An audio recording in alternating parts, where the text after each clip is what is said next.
My name is Charlotte, and I was 32 years old when my world tilted on its axis with just one text message.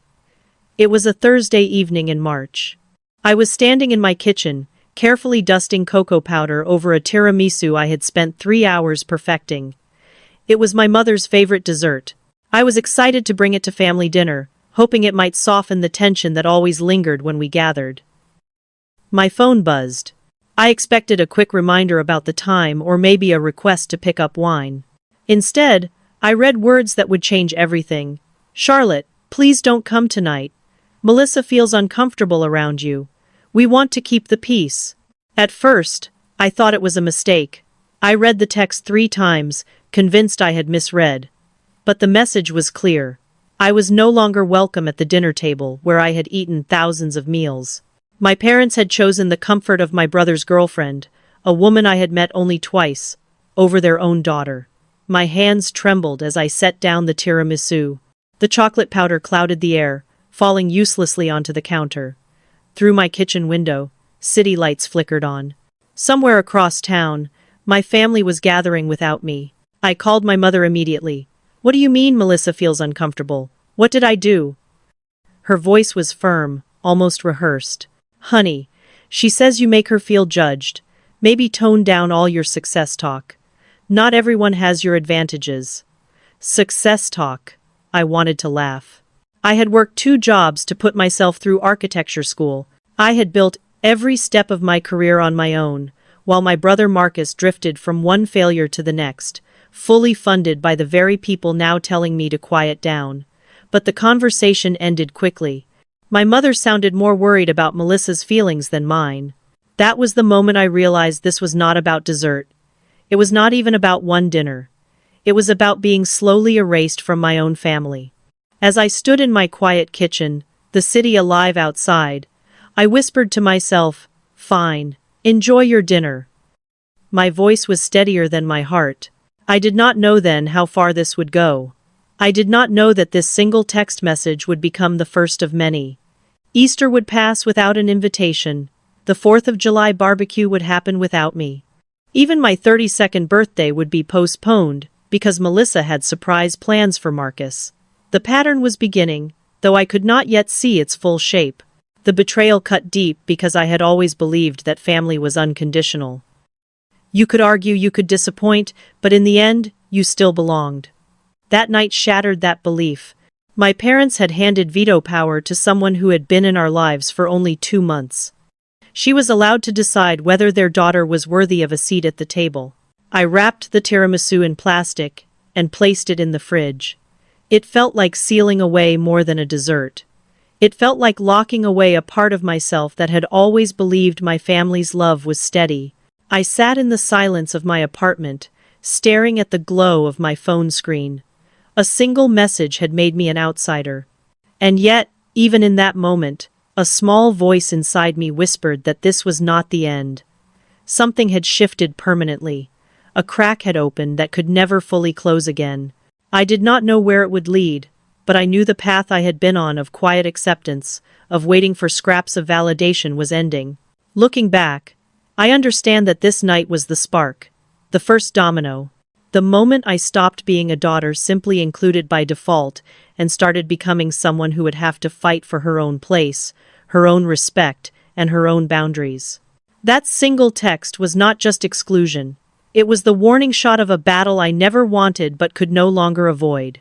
And like every battle, it began with disbelief, then pain, then the quiet determination that if I was going to be erased, I would write myself back into the story.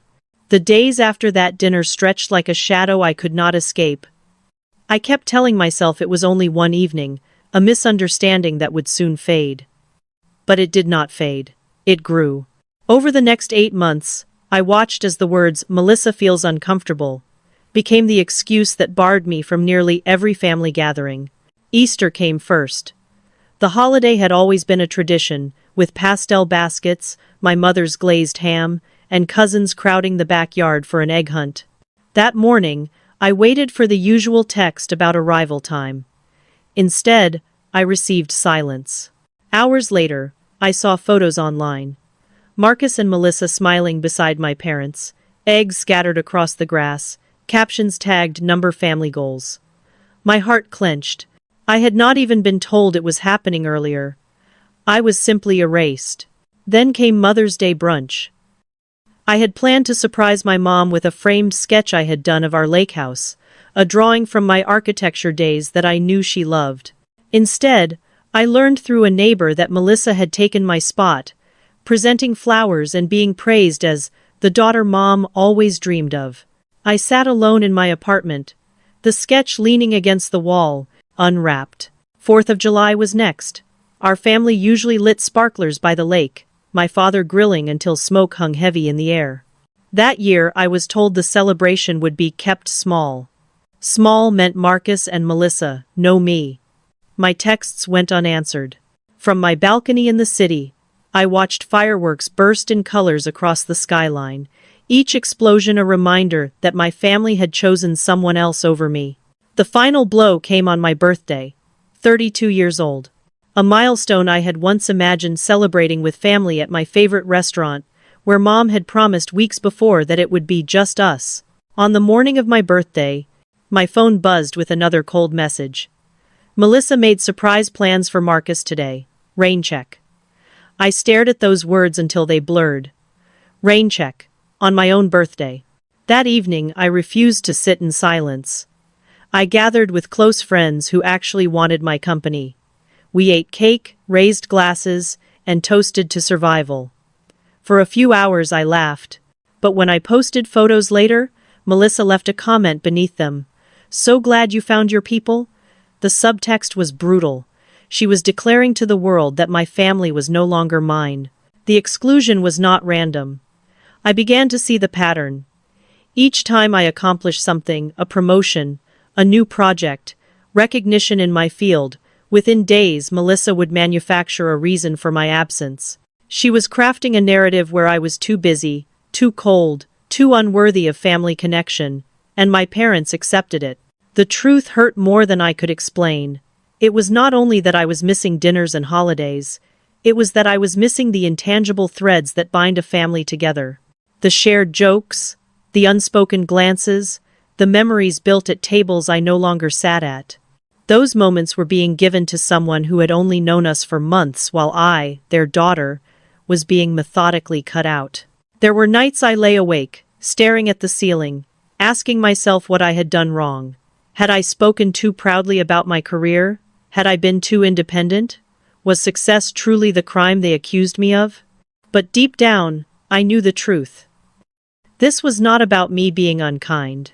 This was about Melissa being strategic, and my parents being willing to hand her the power to decide who belonged. The dinners and holidays I missed were not just absences, they were lessons. Each one taught me that family, when blind to manipulation, can wound you deeper than any stranger ever could. I kept the tiramisu recipe card tucked in my drawer. It became a symbol, not of sweetness, but of betrayal. Every time I saw it, I remembered the first night I was told to stay away. And I realized those words were no longer a one-time cruelty. They were the new rule. And that rule was clear. In my family's eyes, Melissa's comfort mattered more than my presence. When the pattern of exclusion hardened into reality, I began to trace its roots back to childhood. None of this had begun with Melissa. She was only the spark that lit the fire. The imbalance had always been there, woven into the fabric of my family from the start. My father was a respected cardiologist. My mother, a head nurse at the same hospital. From the time I could walk, they introduced me as their future doctor. At age 5, I was told stories of medical triumphs. At age 10, I was expected to shadow my father's rounds someday. At family gatherings, relatives would pat my head and say, "Little Charlotte, the next doctor in the family." But when I was 15, I realized something terrifying to my parents. I loved buildings, not bodies. My heart beat faster walking through museums, staring at structures that outlived generations. I dreamed of designing spaces where people could live, laugh, and love, not operating rooms where they might die. The day I told my father I wanted to study architecture, he looked at me as if I had confessed to throwing away my future. Such a waste of intelligence, he muttered, words that stung deeper than he knew. From then on, every achievement of mine was met with cool disinterest. I graduated summa cum laude. The response? That's nice, dear. Meanwhile, Marcus, my younger brother, became the golden child despite failure after failure.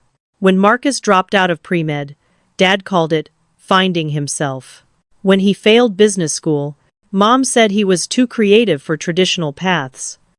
When he moved back home at 26, with no job and no plan, they renovated the guest house for him.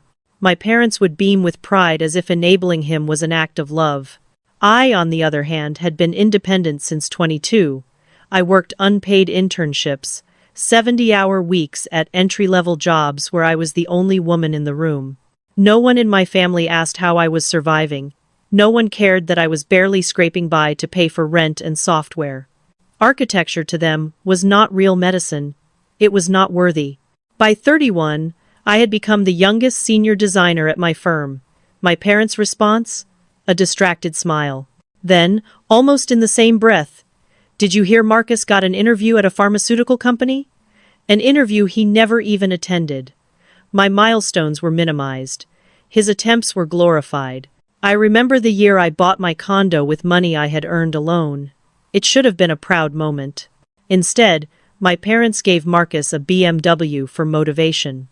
That car gleamed in their driveway, a daily reminder that my hard work bought me independence, while his failures bought him gifts. I loved my brother, but the inequality exhausted me. I felt like a ghost in my own family. My accomplishments were invisible. My worth was measured against the empty promise of Marcus's potential. So, when Melissa arrived, praising my parents as the most inspirational parents anyone could dream of, they did not just welcome her. They worshipped her. She echoed back everything they wanted to hear, and in doing so, she carved out a place for herself that had always been denied to me. The truth became clear. Melissa was not the root of the injustice. She was simply smart enough to weaponize it. She exploited the cracks that had been there for decades. The golden child and the scapegoat. The endless indulgence of Marcus, and the endless scrutiny of me. And I realized something chilling. My exclusion was not a sudden betrayal. It was the culmination of years of conditioning, years of favoritism, years of a system where my independence was treated as arrogance, and my ambition as a threat. Looking back, the family dinners I missed were only the latest chapter. The real story was that I had never truly been included. Not in the way Marcus had. I had always been the child who had to prove her worth while he was celebrated for existing. That realization hurt more than the canceled birthday, more than the text messages. It meant my family's betrayal was not new, it was simply complete. Melissa arrived in our lives like a perfectly timed storm. From the moment Marcus introduced her, I felt the shift. She was polished, calculated, and relentless in her charm. Within weeks she had crafted an image of herself as the daughter my parents always claimed to want, while quietly erasing the one they already had. The first time I met her was at Sunday brunch. She swept in wearing a designer dress worth more than a month's rent. Every detail of her presence screamed status. She launched into long stories about her influence on social media. 3,000 followers, endless selfies, brand deals she hinted were coming. I smiled politely, asked about her hobbies, even followed her account just to extend an olive branch. I wanted to believe Marcus had finally found someone steady. At his birthday party, she clung to my parents with surgical precision. She called my father Dad and my mother the mom I always dreamed of. I had known her less than 2 hours, but already she was claiming kinship that had taken me a lifetime to earn, and still never fully received. My parents glowed under her affection. I watched silently, aware but unwilling to start a conflict. Melissa understood one thing very well. My parents need to feel validated as perfect parents. She stroked that need until it became her weapon. She brought flowers every Sunday, a gesture that seemed harmless but came with a cost. Those Sundays were suddenly, accidentally, rescheduled or not mentioned at all. I would see pictures later online, Melissa smiling with my parents, captions filled with hashtags like #blessed and #family goals. What struck me most was her precision. She never insulted me directly. Instead, she cloaked her barbs in compliments. "Charlotte is so lucky to be independent. I could never be away from family that much." Or, "It must be nice to only worry about buildings instead of real relationships." My parents nodded along, blind to the poison woven in her words. Within a month, she had her own key to my parents' house. Within 2 months, she was helping my mother redecorate. Family photos that included me disappeared from the living room walls, replaced by smiling shots of Marcus and Melissa. When I asked where my graduation picture had gone, Mom waved it off. "We need to make her feel included." The implication was clear. Including her meant erasing me. The red flags multiplied. Melissa knew my parents' net worth within weeks. She took sudden interest in their investment properties. She attended financial meetings with Marcus, taking notes as if she were already managing the family's portfolio. Every time I raised concern, I was branded jealous or paranoid. The exclusion began to feel like death by 1,000 cuts. Dinner moved to an earlier time I supposedly could not make. Holidays were kept small. My name was left off group texts. What had started as one missed meal was becoming a campaign. Still, Melissa maintained her perfect facade. To outsiders, she was the attentive girlfriend, the thoughtful daughter-in-law in training. Inside, she was orchestrating a coup, rearranging the hierarchy of our family until she sat firmly at the center. I began keeping a mental list of every red flag. Not because I expected my parents to listen, but because I needed to stay grounded in reality. Gaslighting was already at play. If I did not track the truth, I risked believing their narrative that I was overreacting, that I was the problem. The night I noticed my graduation photo missing from the mantle, I stared at the empty space until it blurred. That photo had once been proof of my hard work, my independence, my worth. Now it was gone, as though I had never achieved anything at all. Melissa's smiling face had taken its place.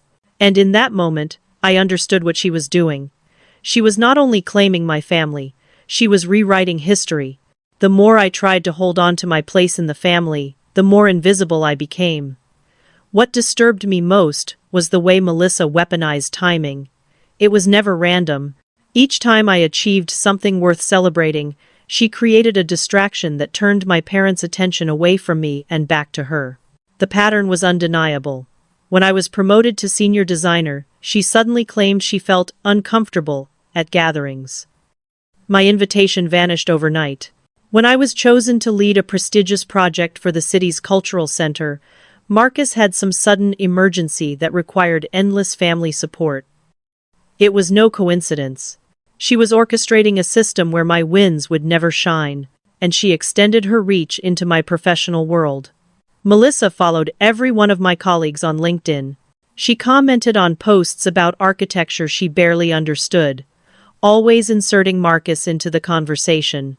"So proud of my boyfriend's family," she wrote once, under an article about our firm. It was subtle, but I saw what she was doing. She was trying to siphon credibility from me and make it seem like she was part of the success I had fought for. The final straw was the birthday incident. I had planned dinner with my parents at my favorite restaurant. It was supposed to be simple, just family. That morning, I got the text. Melissa made surprise plans for Marcus. Rain check. I was 32 years old, and my birthday had been erased in favor of my brother's girlfriend of only a few months. I celebrated with friends instead. We laughed, we toasted, we took photos. But the sting was sharp. Later, Melissa commented under the pictures. "So glad you found your people." The implication was vicious. She was telling me that my family was no longer mine, that I should stop trying to belong. At night I lay awake connecting the dots. Melissa was not just insecure, she was strategic. She was dismantling me piece by piece, making sure I had no claim left, not to my family, not to my reputation, not even to the narrative of my own life. I began documenting everything. Every exclusion, every comment, every social media post that declared number family goals, without me. I saved texts, screenshotted captions, wrote down dates. Because one day, I knew I would need proof. Still, the ache grew heavier with each holiday I missed, with each milestone my family ignored. The part that cut deepest was not just Melissa's manipulation, it was my parents' willingness to accept it. To hand over power so easily. To erase their own daughter because it was easier than confronting truth. Looking back, I see those months as the time when my role shifted from daughter to scapegoat. I became the problem, the excuse, the sacrifice offered up so that Marcus could finally look like a man who had it together, standing next to a woman who seemed to complete him. If you were me, what would you have done? Would you have confronted them sooner, or would you have kept waiting for proof, the way I did? Tell me in the comments. Because stories like this are never just mine. They belong to anyone who has ever been erased in favor of someone new. At the time, I thought silence would protect me, that maybe if I did not push back, they would realize what was happening. But silence only fed the machine. Melissa was winning, and I was losing ground faster than I could reclaim it. One night, I scrolled through the list I had made. Easter, Mother's Day, 4th of July, Labor Day, my birthday. The record was long and growing. My chest tightened as I read through it.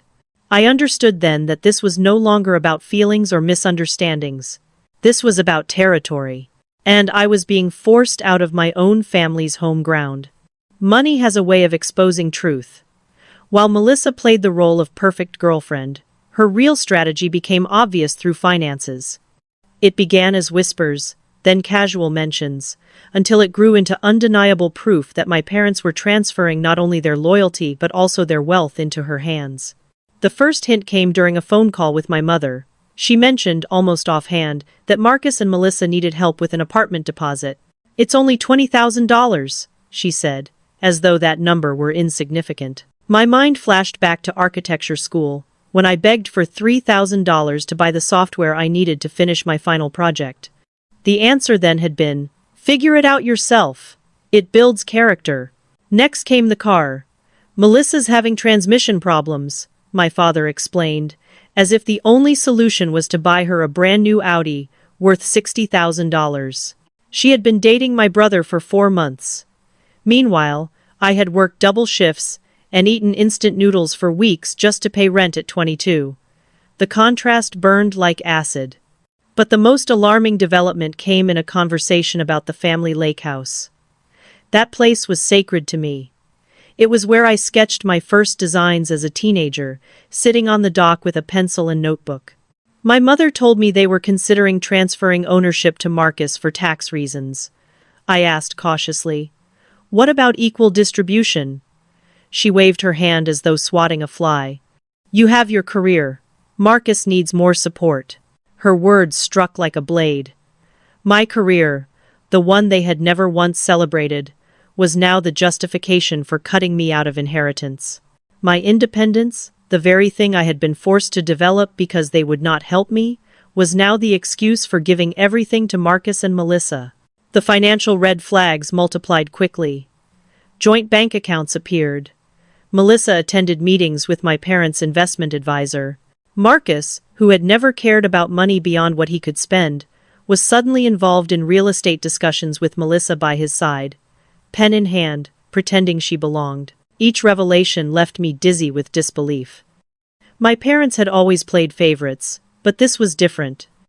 This was betrayal written in numbers, contracts, and assets.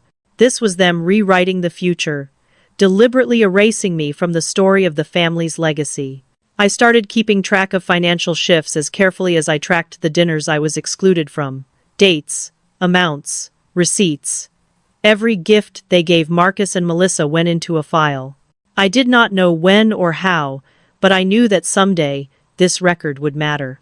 The hardest part was the conversations where they cloaked their choices in moral language.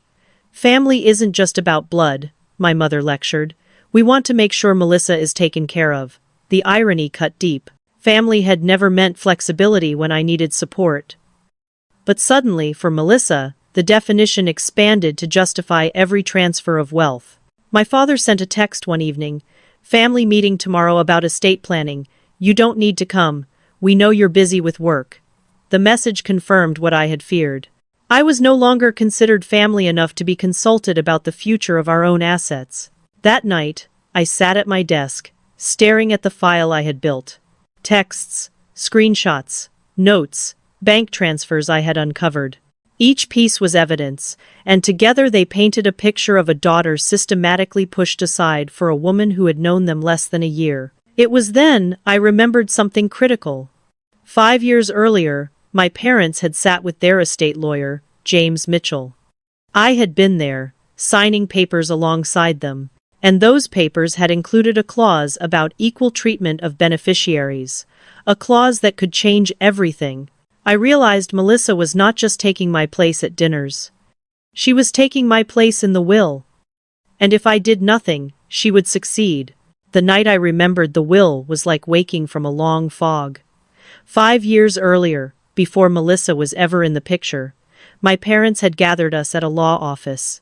James Mitchell, their estate lawyer, had explained every detail of the documents we signed. I remembered the language clearly. Equal treatment of all beneficiaries unless criminal activity or documented abuse occurred.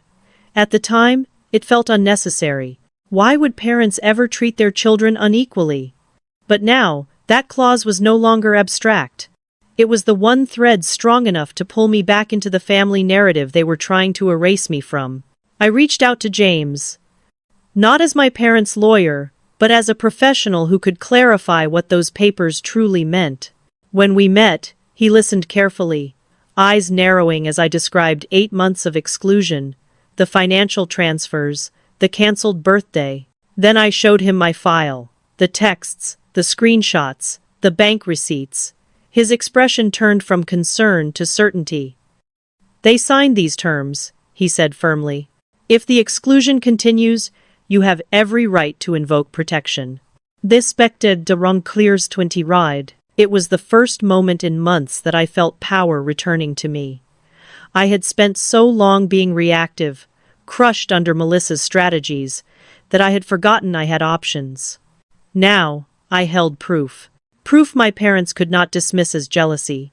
Proof Melissa could not spin into insecurity. Meanwhile, my career reached a pivotal moment. Richard, my mentor at the firm, called me into his office. "The board wants to announce your promotion to design director," he said. "Youngest in the firm's history." My throat tightened. 32 years old, and everything I had sacrificed was finally paying off. Yet instead of joy, I felt the weight of dread. Because I knew what would come next.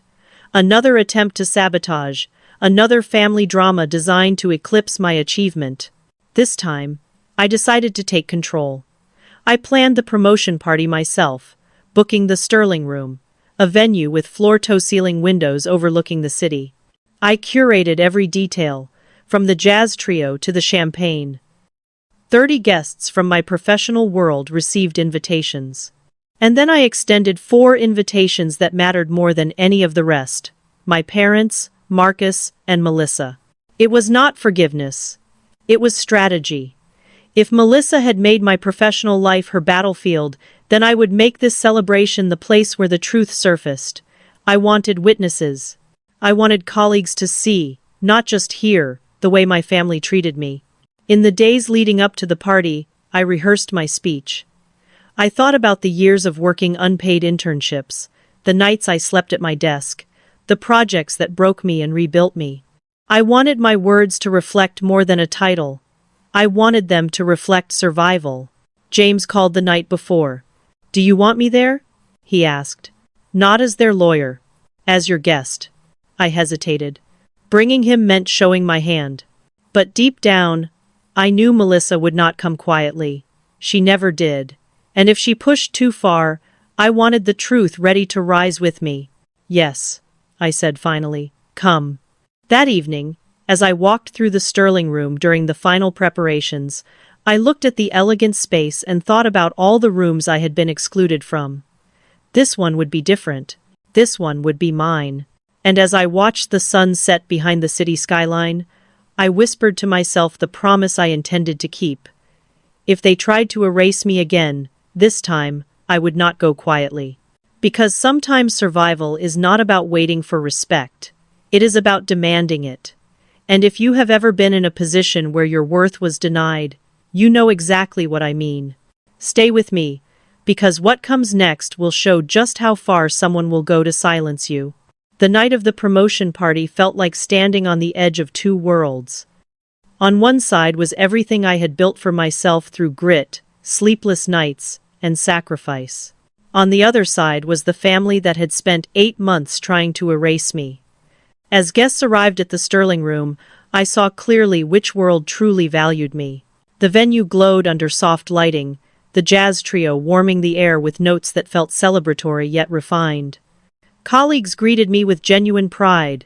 Janet hugged me tightly. David, one of the senior partners, raised his glass even before the speeches began. Every handshake, every smile carried weight. They knew I had earned this. Then came the text. Running late, Melissa needed to stop somewhere. I almost laughed. Even on the night meant to honor me, Melissa had to arrive fashionably late, ensuring all eyes turned her way. 40 minutes after the cocktail hour ended, my family finally entered. My father wore casual golf clothes, as if this event mattered less than a weekend round. My mother clung to Melissa's arm like she was escorting royalty. Marcus followed behind, eyes glued to his phone. And Melissa, she wore white. A flowing bridal-style dress that caught the light and turned every head. At my promotion party, she wanted to be the centerpiece. Sorry we're late, Mom called out too loudly. Melissa wanted to look perfect for your little work thing. The word sliced. My little work thing, a title that represented years of labor reduced to a hobby. I smiled, my mask firmly in place. Welcome. Let me introduce you to some people. Melissa waved me off. Oh, we're fine here. This is nice. Smaller than I expected. Her voice carried just enough to be overheard. I clenched my jaw but refused to bite. As my colleagues mingled, I noticed the divide. On one side of the room, laughter and conversation flowed. On the other, my family sat isolated, uninterested. Melissa holding court with exaggerated charm. At one point, she told a waiter, I'm an influencer, very successful. Janet, who had already Googled her, caught my eye and rolled hers. The truth was that Melissa's so-called brand amounted to $50 sponsorships for teeth whitening kits. When David asked me to share details about the Cultural Center project, Melissa cut in, laughing. Revolutionary? It's just a building. Let's not get carried away. The room quieted. My colleague, bless him, turned his back to her and continued praising my work. But the damage had been done. She was not just sabotaging me privately anymore, she was doing it in front of my professional world. Minutes before the speeches, I excused myself to the restroom. In the mirror, I saw not just the young woman who had fought for this title but also the daughter who had been told repeatedly she was not enough. I steadied myself with a deep breath. Tonight, I reminded myself, I would not be erased. When I returned, Melissa had set up her phone on the table, camera facing the podium. What are you doing? I asked. Recording for my followers. They love behind-the-scenes content. At my own promotion party? She rolled her eyes. God, not everything's about you. The irony was almost unbearable. Then Richard's voice rang out. Let's celebrate our newest design director. Applause filled the room. I took my place at the podium, scanning the crowd. And that's when I noticed him, James Mitchell, sitting discreetly at the back, briefcase by his chair. He looked like any other guest, but I knew why he was there, just in case. Melissa, sensing the shift, grew restless. She paced with her wine glass, weaving through the tables in exaggerated movements. And just as I began my speech about integrity and resilience, she staged her performance. A stumble, a flail, red wine arcing toward my cream-colored dress. But I had stepped back just in time. The glass shattered on the floor. Gasps echoed. Melissa straightened, clutching her hand. You pushed me, she cried. I stood tall, my voice steady. I didn't touch you. But my family rushed to her side. My father's face reddened, my mother demanding I apologize, Marcus accusing me of jealousy. In front of 30 witnesses, they sided with her. And in that moment I knew. The war was no longer hidden.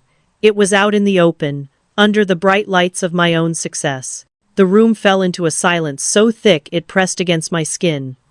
All eyes were on me, yet my family acted as if Melissa's performance was truth carved in stone. She pushed me, Melissa repeated, her voice breaking into carefully timed sobs. She held up her hand, a faint scratch glistening with a drop of blood from the broken glass. I'm bleeding. Look what she did. Isabella was 3 feet away, Janet said flatly. She had the perfect vantage point. We all saw it. But Marcus leapt to Melissa's side. Don't defend her, he snapped. My girlfriend is hurt because Isabella can't stand not being the center of attention. His words rang out, dripping with rehearsed conviction, as if Melissa had coached him in advance. Richard, my mentor, stepped forward. You're speaking to our design director. Show some respect. His tone was steel, but my father immediately countered.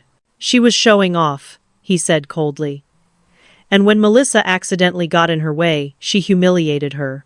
Humiliated her. At my own promotion party. I felt heat rise in my chest, but I kept my voice even. You're demanding I apologize for something I didn't do. Yes, my father said, his voice firm and final. Apologize to Melissa, or you can consider yourself no longer part of this family.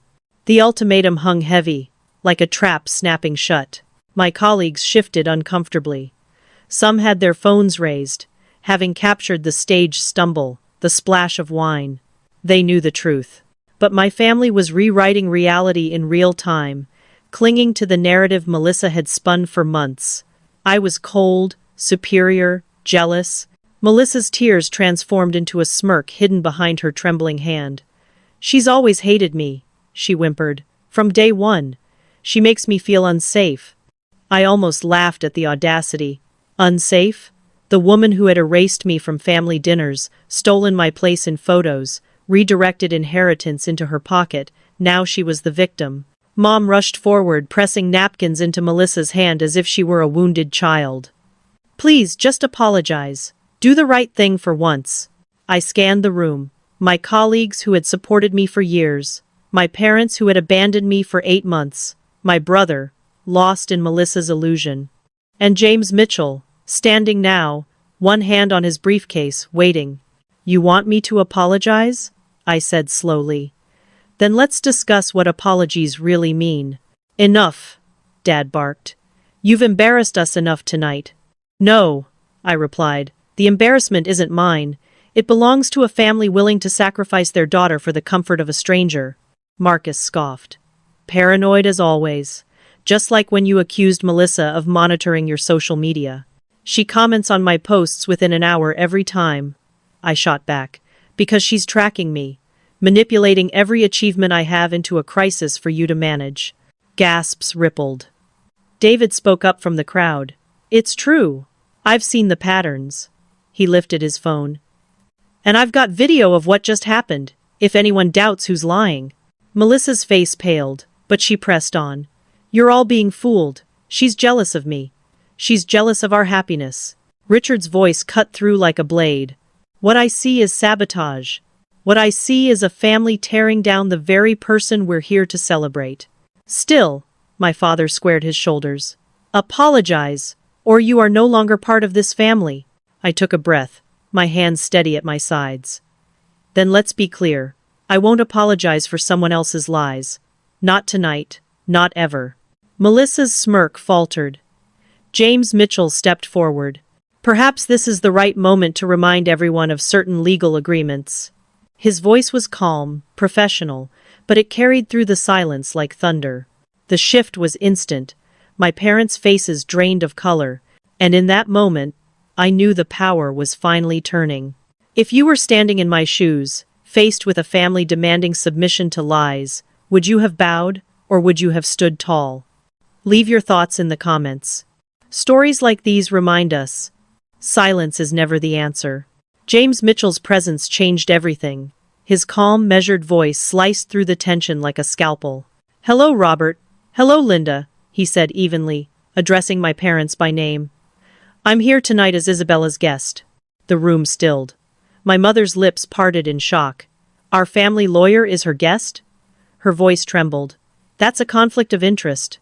Actually, James replied, I'm here in a personal capacity, but I happen to have documents that might be relevant.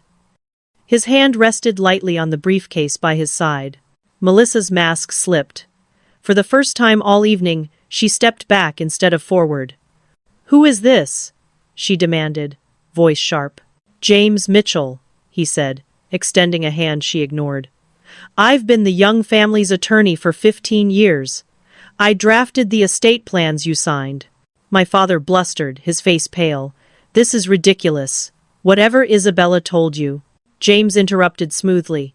She hasn't told me anything that isn't already documented. And those documents include something very specific. An equal treatment clause. Murmurs swept the room. Even the catering staff froze, trays suspended midair. Melissa tried to laugh. That's ancient history. Who cares about old papers? Legal documents don't expire, Miss Carter, James said, his voice carrying quiet authority. And the clause your parents signed is very clear. Should any beneficiary be excluded or discriminated against for reasons unrelated to criminal activity or documented abuse, they are entitled to immediate asset protection. My father's face turned gray. We didn't mean... James lifted a page from the folder with deliberate calm. You also signed an addendum. It states that family gatherings and celebrations must be inclusive of all beneficiaries, unless there is a legal restraining order. Exclusion lasting more than 6 months triggers automatic review. Gasps rippled again. My mother tried to protest. We were just keeping the peace. Melissa needed. Melissa needed?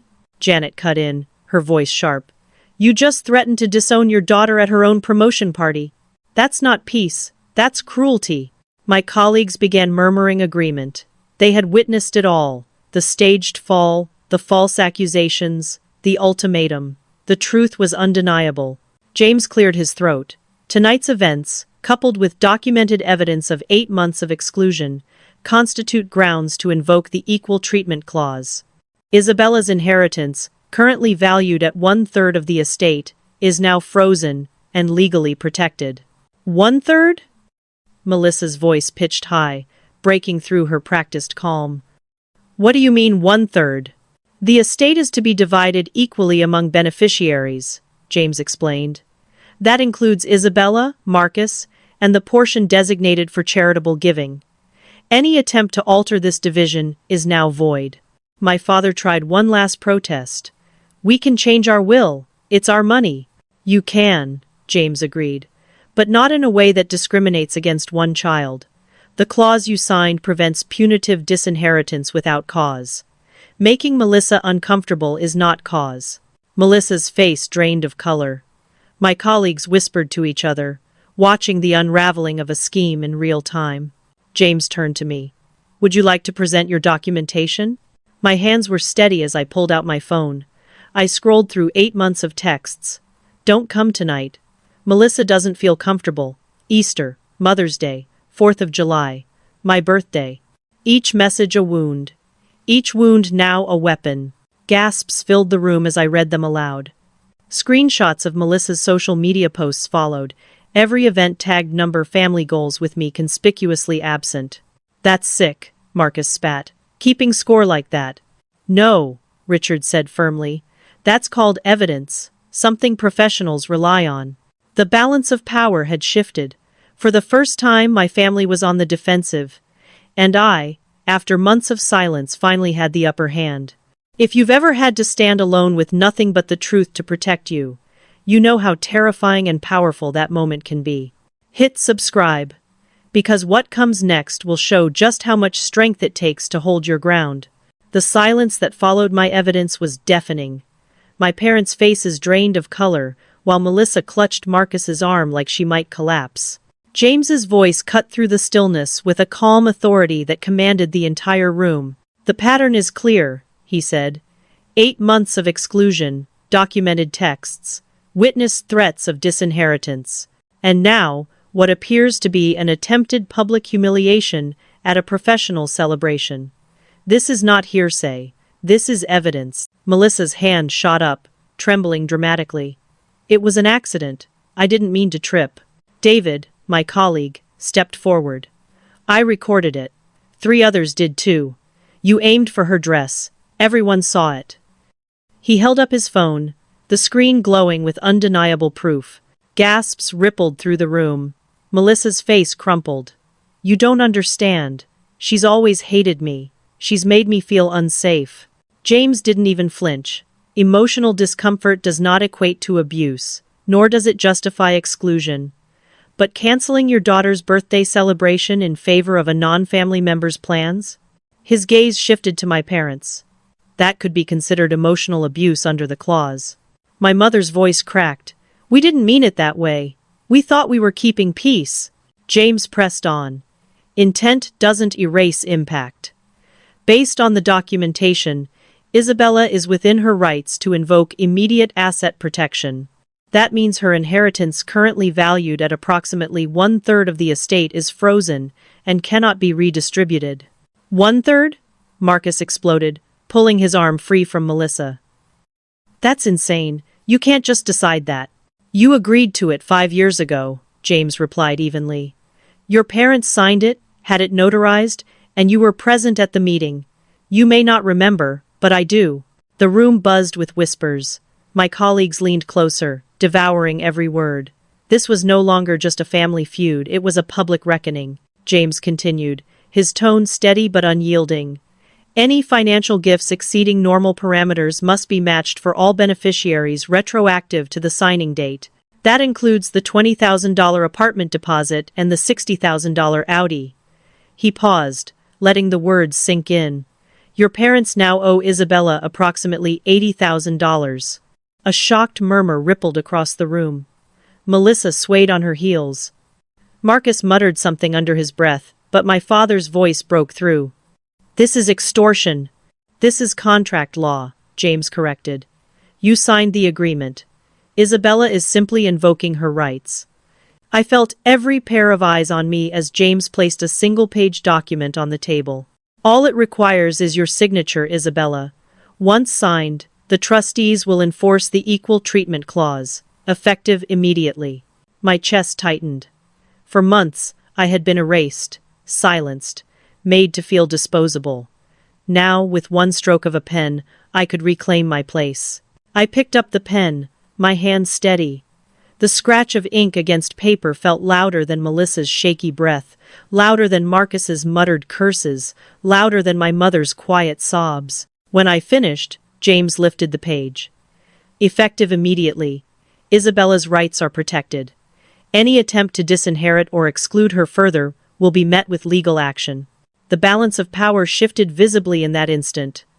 My parents looked stunned, Melissa furious, Marcus lost. My colleagues, meanwhile, erupted into quiet applause. It wasn't just about me anymore. It was about justice finally landing where it belonged. And I stood taller than I had in years, finally realizing that respect doesn't come from waiting for people to value you. It comes from demanding it. Tell me in the comments, have you ever had to stand up to people who tried to erase you? Your stories matter, and they might give someone else the courage to fight back.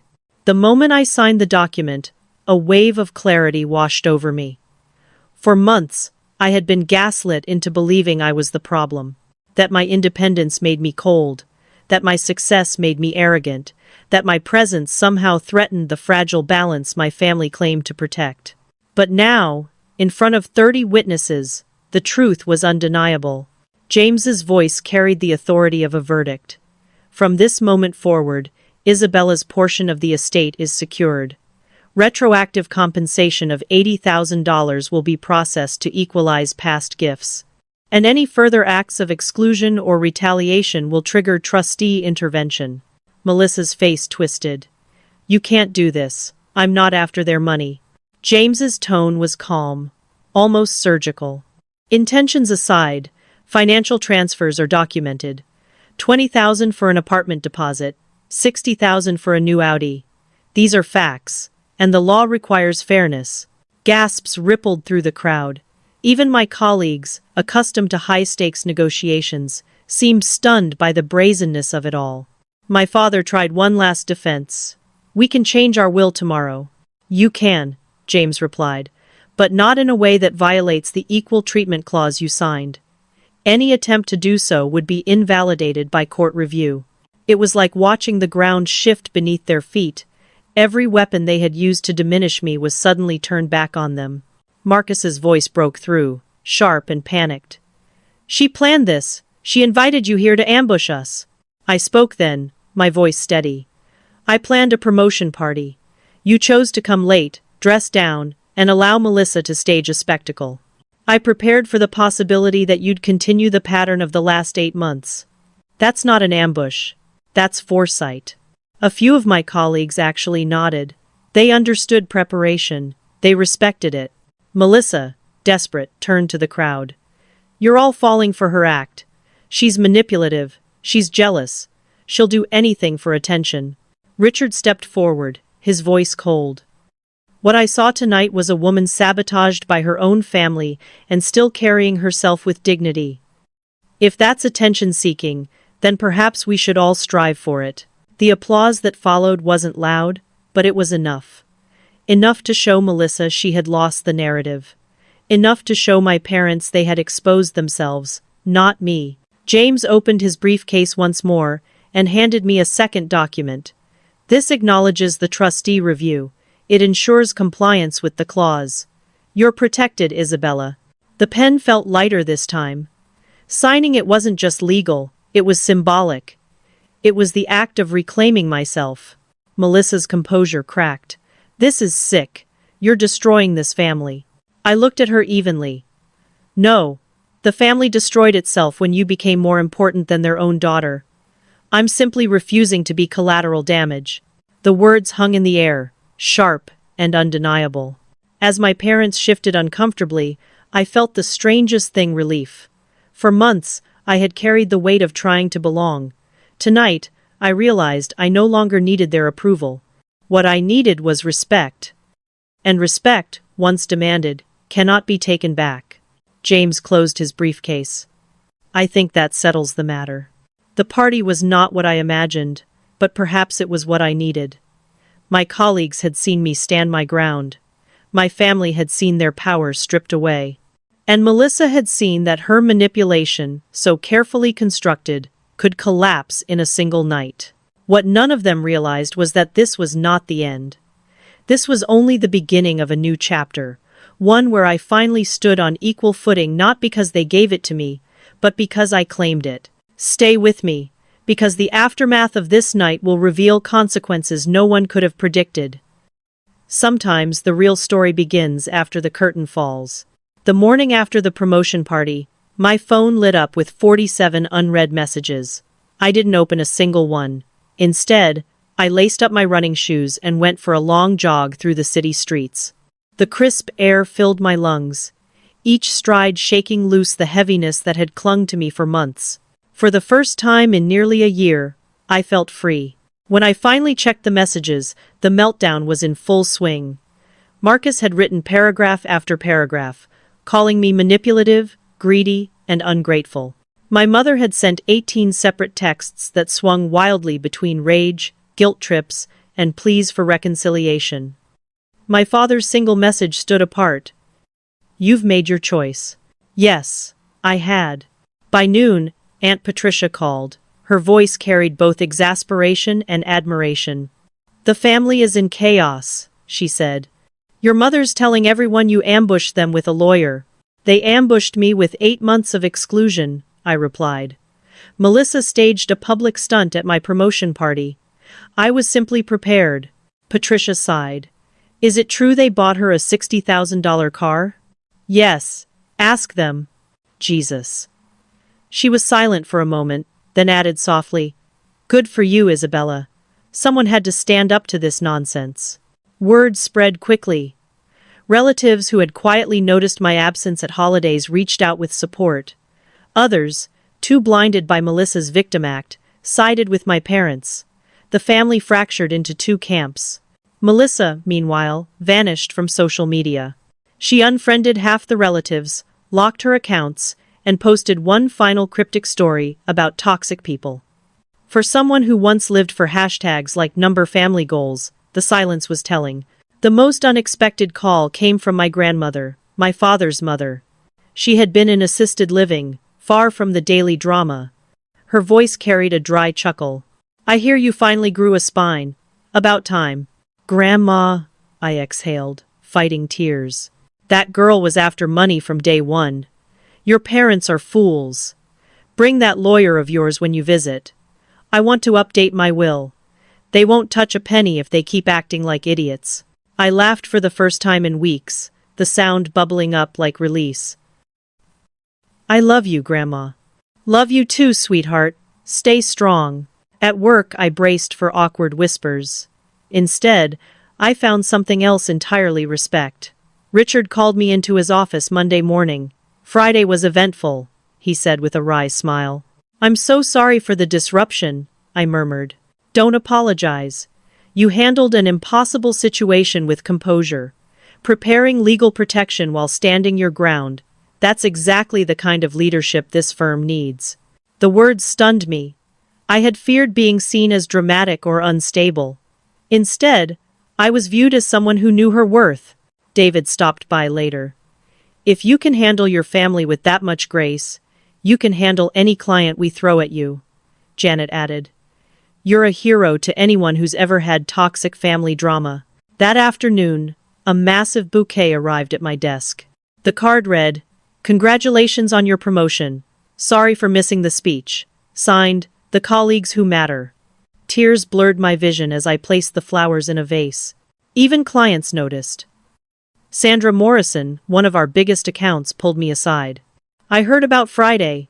My daughter went through something similar with her in-laws. You did the right thing. Never apologize for demanding respect." I realized then that my professional world understood something my family never had. Respect isn't negotiable. It isn't given as a gift to keep the peace. It is claimed, defended, and protected. Melissa had tried to humiliate me in front of the people who valued me most. Instead, she exposed herself, and in doing so she gave me something far greater than approval. She gave me freedom.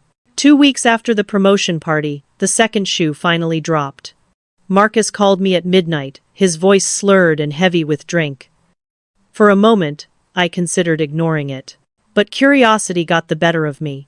"She left me," he choked out. "Melissa, she left." I stayed silent, waiting. "She said I misrepresented our family's situation, that I promised her wealth, security. She found out the money was locked up, and she was gone the next day." His words tumbled over each other, soaked in disbelief. "She's with some tech founder now, already posting pictures with his family. Can you believe that?" "Yes. I could." Marcus sobbed harder. "She was using me. Using all of us. And I let her." I pictured Melissa's new Instagram post, her perfect smile beside a man in a tailored suit, his parents glowing with yacht club pride. The caption read, "Number blessed with the best number family love." She had simply moved on to her next mark. "I'm sorry," Marcus whispered, his voice breaking. "I'm so sorry, Isabella. You were right about her all along." Part of me wanted to feel vindicated. But mostly, I just felt tired. "Marcus," I said softly, "I can't be your safety net. Not anymore. Please, Mom and Dad won't talk to me. They blame me for bringing her into our lives. I have nowhere to go." "You have the guest house," I reminded him. They changed the locks. I closed my eyes. For years, Marcus had been handed everything while I had fought for scraps. Now, even he was being discarded. But his desperation did not erase the truth. He had enabled Melissa, defended her, and stood against me when it mattered most. "I can't save you," I told him. "Goodbye, Marcus." And then I hung up. 3 months passed. The legal protections James secured held firm. My parents didn't dare challenge them. The $80,000 they owed me was transferred quietly, without comment. I donated half to a scholarship fund for young women studying architecture. The other half went into a foundation I created for people estranged from toxic families. It felt poetic. Out of betrayal, I was building something new, something that gave others the safety I had never been offered. In the 4th month I received a letter. Not an email. An actual letter, written in my mother's perfect handwriting. Isabella. We realize now how blind we were. Melissa played us, but we let her. We chose to believe her over you because it was easier than admitting Marcus was being manipulated. And maybe because we were always harder on you. We expected more, because you were capable of more. That's not an excuse, it's a confession. We failed you as parents. We abandoned our daughter. Your father is too proud to write, but he cries when he sees your work in the magazines. He's collected every article. We don't expect forgiveness. We don't deserve it.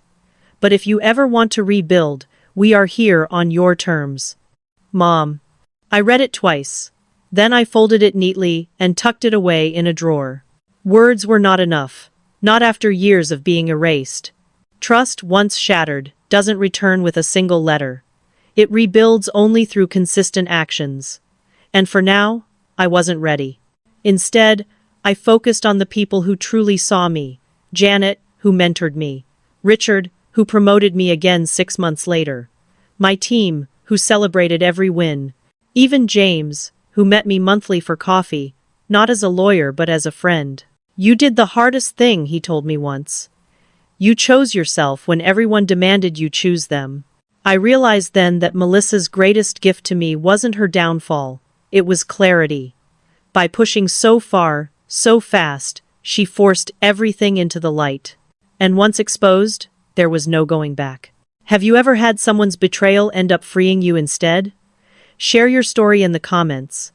Sometimes, what feels like the worst moment becomes the very thing that saves us. Looking back now, I see Melissa's stage stumble as the turning point I never expected. Without that glass of red wine arcing toward my dress, maybe I would have endured years more of quiet exclusion. Maybe I would have kept hoping for scraps of affection, convincing myself that patience would restore what was already gone. Instead, her performance forced everything into the light. The lies, the favoritism, the betrayal, it all became undeniable. In the months that followed, my life felt both quieter and fuller. Quieter, because the constant buzzing of family texts slowed to a trickle once boundaries were enforced. Fuller, because I began filling that silence with people who chose me, not out of obligation, but out of respect. Holidays no longer carried dread. I spent them with friends who toasted to my successes, laughed at my jokes, and never once suggested I should apologize for existing. Professionally, the fallout became fuel. My firm promoted me again within 6 months. Clients specifically requested me, not only for my designs but for the strength they'd seen in me. The story of the promotion party had spread, but not as scandal. It became legend, a tale of someone who refused to bend when bending would have been easier. It marked me as a leader who understood both structures and people. As for my family, the division lingered. Some relatives sided with me, quietly relieved someone had finally confronted the favoritism that had long simmered under the surface. Others clung to my parents' narrative, painting me as cold, ungrateful, manipulative. I no longer wasted energy trying to convince them otherwise. Respect isn't negotiated through arguments, it's lived. Melissa disappeared from our lives as swiftly as she had entered. Once the money was protected, she slipped into the arms of another wealthy Mark, her Instagram full of yacht clubs and hashtags about family love. Marcus, left behind, learned what it felt like to be discarded. His midnight call, slurred with regret, still echoes in my mind, but I didn't rescue him. For once, I chose myself over cleaning up his mess. The letter from my mother sits in a drawer. I haven't responded. Maybe one day I will, maybe I won't. Forgiveness, I've learned, is not an obligation, it's a choice. And right now, choosing myself means waiting until I see consistent actions, not desperate words. The greatest lesson of it all? Family isn't defined by bloodlines. It's defined by respect. A stranger can become family if they honor you. A parent can become a stranger if they don't. What Melissa tried to destroy, she unintentionally revealed, that I am stronger than exclusion, smarter than manipulation, and worthy of standing tall, even when those closest to me try to cut me down. And if you've listened this far, maybe you've felt it too, that sting of being erased, that ache of being the scapegoat. Let me tell you something I wish someone had told me sooner. You are not the problem. You never were. Respect is non-negotiable, and you deserve it. So, if you've had to set boundaries with family, share your turning point in the comments. Your story might give someone else the courage to find theirs. And if this story resonated with you, don't forget to subscribe, because I have more stories to share. Stories that remind us all that standing up for yourself is never selfish. It's survival. When one chapter closes, another opens. And sometimes, the ending you feared is the freedom you needed. If you're ready to see how other battles for dignity unfold, stay with me. The next story may just be the mirror you didn't know you needed. There's a stillness that comes after the storm, a quiet that feels both foreign and healing. In the weeks following the chaos, I began to rediscover what peace actually sounded like. It was the sound of my pen scratching against tracing paper late at night as I sketched new designs. It was the laughter of friends gathered in my living room, no longer overshadowed by guilt or absence. It was the steady rhythm of my own breathing when I finally slept without replaying old arguments in my head. For so long, I had equated family with obligation. I thought belonging meant tolerating slights, bending myself to fit spaces that were never meant for me. But stepping away taught me something different. True family is chosen. It is built, not inherited. It grows where respect is mutual, and love is not conditional. I started new traditions. Thanksgiving dinners with colleagues who had become my second family. Quiet Sunday mornings with coffee, books, and the kind of silence that soothes rather than stings. Birthdays celebrated without fear of being forgotten or replaced. For the first time, I realized joy could exist without permission. And slowly, the bitterness gave way to clarity. My parents' letter still rests in my drawer, untouched, but no longer burning a hole in my heart. Their words were not enough to heal the wounds, but they were proof of something. Proof that even they had begun to see the truth Melissa had hidden. Maybe time will mend more than I expect, maybe not. Either way, I am no longer defined by their choices. Melissa's memory fades more each day. She will move on to other families, other stories, rewriting herself again and again. But what she left me cannot be erased. The realization that preparation, boundaries, and self-respect are not cold defenses. They are acts of survival, and sometimes, acts of love for yourself. I walk into my office now with a different kind of confidence. Not just the pride of being a design director, but the deeper pride of knowing I defended my worth when it mattered most. The projects I build now are not just structures of glass and steel. They are symbols of resilience, reminders that spaces, like lives, must be constructed with intention and care. If you are listening and see yourself in my story, know this. You are not alone. Whatever exclusion, whatever betrayal you have faced, there is a way through it. Not by shrinking. Not by apologizing for being who you are. But by standing tall, even if your voice shakes, even if the world tells you to sit down. Respect is not negotiable. It never was. So choose yourself, every time. And when the world tries to convince you otherwise, remember my story and know that yours can have the same ending.